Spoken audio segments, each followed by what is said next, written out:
Sizə desəm ki, hazırda 7-ci yerdə olan Neftçi əslində 3-cü yerdə olmalı idi. Mənə inanardınızmı? Gözə girən ilk metrik komandanın əldə etməli olduğu XG və neçə xal yığmalı olduğudur. Neftçi əslində hardasa indi 28-29 xal yığmalı idi. Lakin əlbəttə ki, baxın, belə epizodu və ya belə epizodu dəyərləndirməyəndə komandanın başqa taleyini təsəvvür etmək də mümkün deyildi. Neftçi həm cinah yüklənməsi, həm də ki, driblinglə rəqibini keçməyi bacaran komandadır. Driblinqi uğurlu şəkildə edən oyunçuların olması adətən komandada bundan xəbər verir ki, çempionatın səviyyəsinə görə oyunçuları həddindən artıq yaxşıdır. Neftçidə bu rəqəm 21 yarımdır 90-dan, hansı ki Azərbaycan çempionatına görə çox yaxşıdır. Komanda maç ərzində demək olar ki 11 zərbə vurur rəqib qapısına.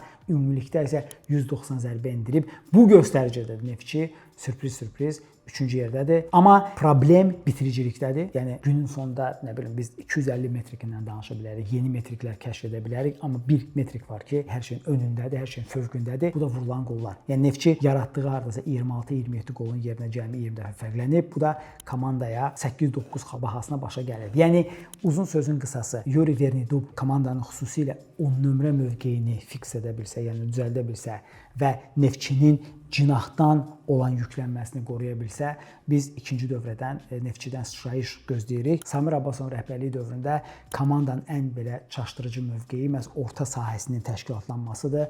Burada bir neçə ssenari var. Ola bilsin ki, komanda iki dayaq ilə müdafiəçisi Qarabağda olduğu kimi, yəni double pivot və klassik 10 nömrə ilə oynaya bilər və ya Hansi Flikin Barselonasında olduğu kimi 2-6-8 və 1-8-10 nömrə ilə oynaya bilər. Çünki komandanın nominal 9 nömrəsi olan Sambo və ya Abubakara mütləq 10 nömrə mövqeyindən dəstək gəlməlidir ki, rəqib müdafiəçiləri onları təkləməsinlər. Ən optimistik ssenari ondan ibarətdir ki, Vernidub fantastik performans sərgiləyir, komanda bitiriciliyini təmir edir deyərdim və bunun nəticəsində XG göstəricilərinə yaxınlaşır, korreksiya baş verir və Neftçi öz ortalamasına qalxır. Nəticədə rəqiblərin də çıxışından asılı olaraq 4-cü yer üçün mübarizə apara bilər. Digər pessimistik ssenari isə hardasa 6-8-ci yer arasında vargəl olması olacaq. Amma birmənalı şəkildə Neftçi bu mövsüm ən azından növbəti mövsümün gücərtisini verməlidir. Əziz Neftçi azarkeşləri, sizin fikrincə məşqçi dəyişikliyindən sonra komanda bütün metriklərin ona göstərdiyi yerə qalxa biləcəkmi, yoxsa turbulent mövsümü davam edəcək?